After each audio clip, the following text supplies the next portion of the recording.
Hello and welcome to The Insider. I'm Lisa Adams. Welcome to our viewers and to our listeners on the radio as well. We continue today with our somewhat COVID-19 focused editions of our program, and today it's all about Senator Dan Laughlin's next term in office and his agenda for the new year. My guest is State Senator Dan Laughlin, who won re-election in a tough campaign. We'll have a little more on that later. But welcome, Dan. Are you ready for the new year, a new term? Absolutely, Lisa, and it's great to be here on your show today, and I'm looking forward to laying out what's next. So let's start with that, your agenda for the new year, what you most want to work on in your second term. I expect the Family Care Act will be a big part of that. Can you first explain to us what it is and why it's a priority to you? Sure, Lisa, and you know, the Family Care Act would have been a great thing to already have in place during this pandemic. It provides an unemployment-style insurance for people that have maybe some health issues for themselves or a family member. And it's just a support safety net, if you will, for kind of your average working Americans. And I think it would have been obviously a nice thing to have in place already. But I think the fact that we just went through a pandemic, I know we're not quite out of it yet, but it will certainly gain, I would think, more support in the legislature this fall now that we've gone through this, and it would have been helpful. Yeah, let's talk about support for that. We saw a little video of a hearing that you had on it, and I understand that really home care as an industry is growing exponentially. So why do you think this didn't move forward the first time, and how would it be funded? Well, it's funded from a payroll deduction of about 5 cents for every $10 that's earned. And I know, there's obviously pushback whenever you talk about any type of deduction like that. But it's more of an insurance program than anything else. And, when you talk about programs like this, to put it in context, if you ask the average worker, should we do away with unemployment compensation, they'd look at you like you're crazy and say no. So this is just kind of along those lines. It's actually a lot more cost effective than that as well. Talk about, the aging population. So many of us do have elderly family members that we need to help out. I mean, I realize it's more than just elderly family members, but with all the COVID-19 outbreaks in skilled care facilities, do you think a lot of families will be rethinking living decisions after not being able to see and visit their loved ones during a time like this? And again, something like this you think would have been helpful? Well, this pandemic was tough on everyone, and I don't know of anybody that was not affected by it adversely in some form or another. And I will say that one of the things that really broke my heart the most was watching the lockdowns within the long-term care facilities. And obviously it was done for a reason, to try to protect the residents, but it was very difficult on the families, it was very difficult on the residents, a lot of whom may have dementia and other cognitive issues, and they just didn't understand why their families couldn't come and see them. They felt abandoned. So we've, our Department of Health has stepped up with the testing, and things are getting better, and obviously the vaccine is starting to roll out. So, I'm very hopeful that this is coming to an end. But it has been a very difficult time for a lot of families, and we are looking forward to the light at the end of the tunnel on this. Yeah, the caseloads at the end of 2020, especially in those facilities, just stunning to all of us, as well as in prisons too. Correct. Well, let's move on to a completely different issue, something from your building career background I'm sure you're passionate about, is the building inspection issue and BIU. So talk about what your concern is here and what you think the legislature can and should be doing about it. Well, sure, Lisa. I've sponsored a couple bills to break the inspection monopoly in Pennsylvania, and it varies throughout the state how different counties enforce their building inspections. I'm not opposed to the inspection process at all. I want everybody to know that. But just like any monopoly, it always seems to be an issue with cost and service levels, how quickly you can get an inspection done. And what most people, to put it in perspective that maybe the average person that doesn't work in the industry could understand is, you know, take your favorite place to get your car inspected and then find out, well, the only place you can get your car inspected is at the dealer, and how you would feel about that. You know, they would charge you more money probably, and it might be tough to get the car in and get it inspected when you wanted to. And that's kind of how I describe it to the average person that doesn't work in a construction industry. So that's certainly on my to-do list.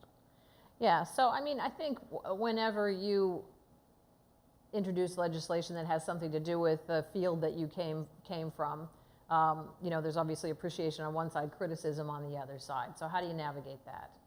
Well, you know, I've let common sense guide most of my issues that I've worked on in the Senate, and it seems to be a fairly effective argument that you can make. You sit down, you work, you talk to people, and most of the political leverage that I have is just from just my personal relationships that I've built with people, and the ability to sit and talk and also listen to the other side of the issue.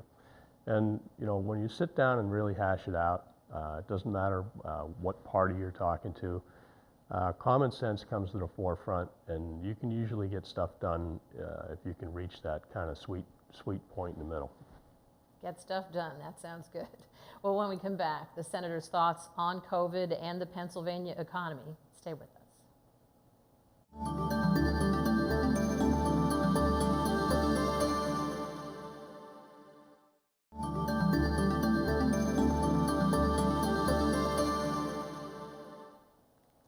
I'm Lisa Adams. Welcome back to The Insider. We're starting off the new year with State Senator Dan Laughlin and talking about his agenda for 2021.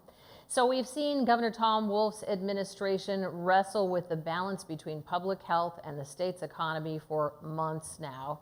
Did they get it right? Did they get it wrong? And as a senator, do you feel that the governor was hearing the voice of the legislature on all of this?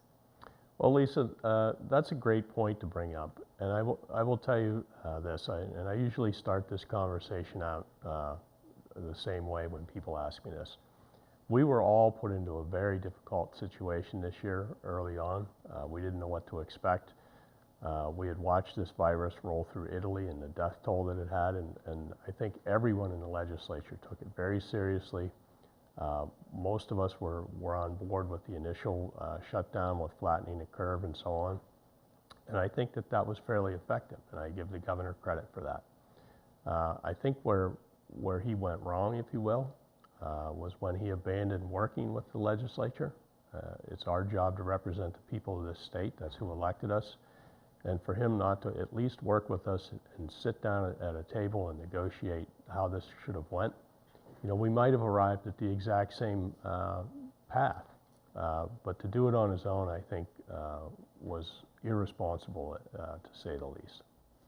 So how important is the next federal relief package? I mean, I will say on the day that we're recording, we don't know exactly what the lawmakers in Washington are going to do and if they're going to make it by the end of the year here.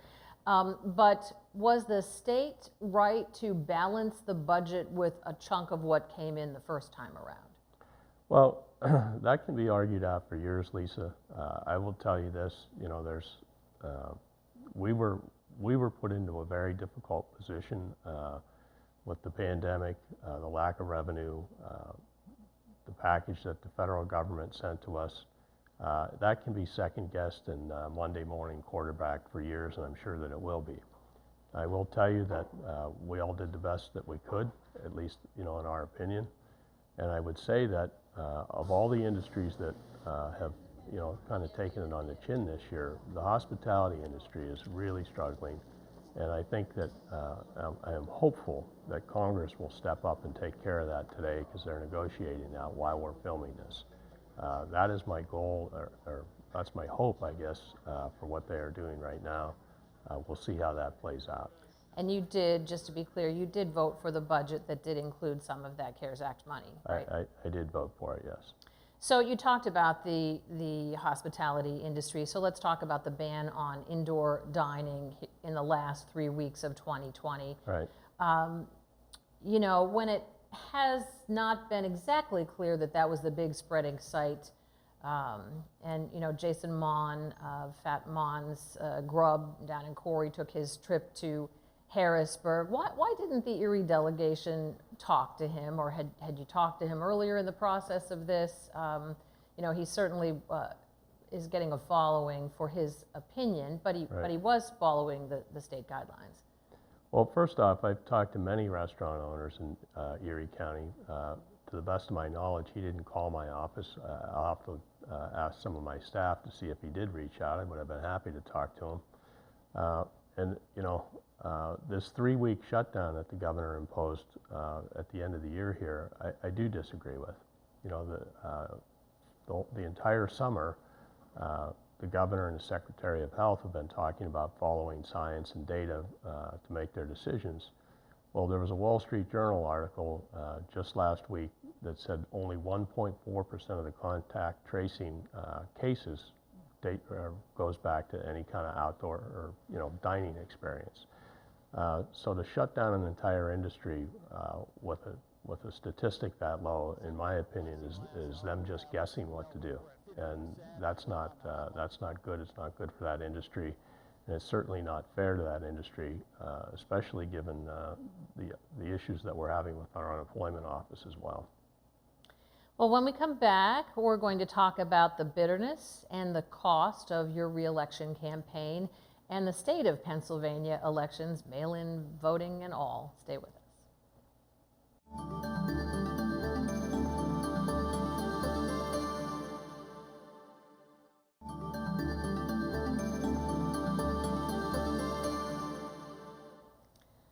Welcome back again to the first Insider of the New Year. I'm Lisa Adams, and we're talking with State Senator Dan Laughlin about his agenda for 2021. So let's talk about that campaign, your thoughts on the tone it took and the cost of it to both your campaign and the Slomski campaign. I mean, this did get ugly and costly, over $3 million between the two campaigns. From what I understand, her campaign spent just about $2 million, Lisa, and ours was about 1.5. Certainly well-funded campaigns for a state Senate race, that's for sure. I think that's a record in Erie County. You know, I knew going into it that it would probably turn a little bit ugly, and the reason I say that is over the last 4 years, I think I've done a pretty solid job representing this region, and I knew that, you know, from a campaign strategy point of view, they didn't have much to talk about, so I knew that it would get personal. It's unfortunate, but you know, I have a pretty thick skin, or I wouldn't be in this seat. So I took it, you know, like water rolling off a duck's back. How do you deal with that when you obviously have a whole campaign team behind the scenes? So, you know, I remember Michelle Obama saying, when they go low, we go high. I mean, how did you know how to answer some of the things that did get personal? Well, it's not like I didn't have a little bit of time to think about that leading into this, Lisa. You know, we had been involved in a lawsuit that we lost. I still disagree with the verdict, but you know, after 35 years in business, you can't make everybody happy. And I think for them to go after that rather than, you know, my record in the Senate, which is what it's really all about, how well you're going to represent the people, I was a little disappointed with that, and with the name calling. We made sure, you know, even though it was a rough and tumble campaign, that we never used any personal insults against my opponent, and I think people noticed that, and that's probably helped with my win. Well, we in the TV business here certainly know about the power of television and the power of television advertising. So was it frustrating to you if some people were listening to those things and saying, gee, I thought Dan was a great guy, but now I'm not sure? I mean, how did you overcome that? Well, trying to get the truthful message out is obviously expensive, and it's, you know, it's part of the campaign strategy. I will tell you, I think more so than the personal attacks, what bothered me most was just some of the things that were just not factual. There were a lot of mailers that were sent out that had almost no truthful statements on them, and then you spend a lot of time defending that, and a lot of money to defend it as well. So I was a little bit disappointed that, you know, I have a 4-year track record in the Senate. You certainly could have picked something that I actually voted on instead of pinning stuff from Congress on me. So we'll leave that behind us now and really talk about the whole election here in Pennsylvania, because even as we speak, it's not really over yet. So certainly the suits about fraud, any election fraud, have been turned away, but you were part of this amicus brief. So tell us what your concern is going forward about maybe how things were done in Pennsylvania. Well, sure, Lisa. First off, I want everyone that's watching this to know that I did vote for the no excuse mail-in voting last fall. I think it was a good thing. The fact that we had a pandemic after we voted for this certainly complicated things. But I want every viewer that's watching this to know that I want as many people to vote as possible. Now, I will tell you, as a lawmaker, we are the ones that are supposed to write the election codes, not activist judges, and that's one of the things that I took a lot of offense to. The Secretary of the Commonwealth, Kathy Buckvar, appealed to the Pennsylvania Supreme Court to change the date of the election or the ballots coming in, and that's not her job or the judge's job. And I will tell you, defending the Constitution, I take very seriously. Yeah, so that's interesting. I mean, that was a move taken to the courts to extend the deadline for mail-in voting, but I was seeing some of just advisories being sent from the Department of State to election offices, kind of changing the rules of what the election offices could do in terms of curing people's ballots, up to and on the day of the election. And I saw one memo, I think I shared it with you, of guidance that basically seemed to me to say if someone voted provisionally and they hadn't finished registering by the registration deadline, that election office officials across the state could complete that registration for the voter with information from their provisional ballot envelope, basically finish their registration after the deadline and then count the vote. So I know in the Erie County Election Office, they told me they could not in conscience do that, and they did not do that, but how do I know where else across the state it could have happened? So what about those kinds of advisories that were constantly being sent out to the election offices? Well, Lisa, I'm glad you brought that up. I want everyone that is eligible to vote, and I think most of the legislators that I know feel the same way about that. But there are rules guiding elections, and what it's like. I take it back to, like, if your kids are in high school and the homework assignment is due on Monday and they want to turn it in on Friday. Well, that's not how it works in life. There's deadlines. They're there for a reason. It's not to try and prevent anyone from voting.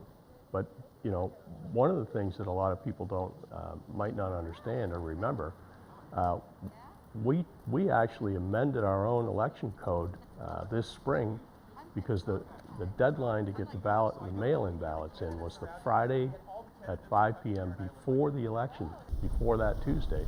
And we extended it in a bipartisan fashion. R's and D's, we all voted on it, and we extended that to 8 p.m. on Election Day.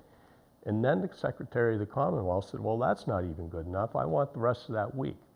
So I have an issue with that. I'm sure there's people watching that are like, what's the big deal? Well, the big deal is when you're bending the laws just to suit your own needs, you're starting to head towards just living in a third world country. Well, I have a feeling there will be a lot more conversation about all of this in Harrisburg than here in 2021. Absolutely. Okay, last question in this section here. I understand that you're in favor of an open primary. So tell us why. Absolutely, Lisa. And I think most of the people that are watching this know that I'm a Republican, but what they don't know is when I first got out of high school, I was a registered independent. And I still consider myself to be fairly independent, and I think it's a nice place to be. I know it's one of the fastest growing segments of registered voters is either unaffiliated or independent, depending on how you want to say that. And I think that they should be allowed to participate in the primaries. Now, I'm not saying that you should be able to go in and make it like a general election and vote for however you want, but you should at least be able to go in and go, all right, on this day, give me the Democratic ballot or give me the Republican ballot because I want to vote in the primary. And there's two reasons for that. it engages the voters, which we need to have more people voting in the primary. And secondly, it will moderate the candidates that we have instead of extreme right and extreme left candidates that we're starting to see that are just party favorites rather than someone who will do a better job if they get elected.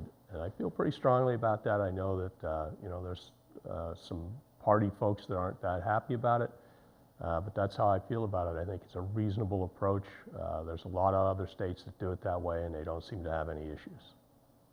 All right, we'll see where that might go in this legislative year. Well, when we come back, Presque Isle and lighting it for the holidays. Stay with us.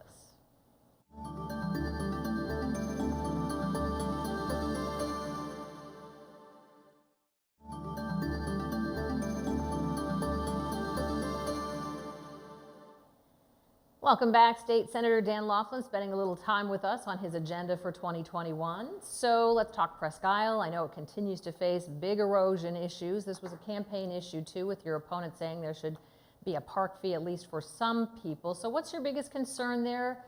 Do you still think that removing the break walls might be a good idea? Well, first off, Lisa, I don't want to remove them. I want to reconfigure them. There's a different version, and it's called an artificial reef, if you will. It's more continuous. You wouldn't have the segmented look on the beach itself, where it's all segmented and scalloped. That would allow more natural sand movement to feed Gull Point, which even the Army Corps of Engineers admits they're having a tough time keeping Gull Point how it should be. And it would be, in the long term, a less expensive way to maintain the park. Now, the other component to this erosion, though, Lisa, is the lake levels are artificially high, and a little bit of that has been weather-related, but not as much as people think. Starting in 2017, there was a plan by the International Great Lakes Commission that has artificially raised the lake levels, and that's wreaking havoc on it. Yeah, I'm not sure if you can do much about that issue, because I know it is a federally funded project with the Army Corps of Engineers, though. So let's just move on. We don't have much time left, but I want to talk about lighting up Presque Isle. This was an idea of yours. How was the response to that, and would you do it again? Well, certainly, Lisa, we had some issues getting that off the ground in just about 100 days between DCNR approval, fundraising, design, layout. I know a few people felt it was a little underwhelming, but this is the first kickoff year, and we really hope that this becomes an Erie tradition for years to come. That's nice. So not just a pandemic thing to do when you have to stay in your car and stay away from everybody else? Right. Right. So last minute here, any important parting words, things you want your constituents to know about what you'll be doing for them in 2021? I think the single biggest thing that I plan to work on, Lisa, is economic development for this region. I see it as one of our #1 issues that we're struggling with. We're continue to lose population in the city of Erie and the county, and it's because of the lack of good paying jobs. And I think if there's one thing that we can do and work together on, it should be that. All right. Well, State Senator Dan Laughlin, thank you so much for spending some time for us, and we know we'll be talking to you about all of these important agenda things in our regular news stories in this new year. As always, thank you for joining us. If you have an idea you'd like us to explore, just email me at ladams@wicu12.com, and join us again next time for The Insider.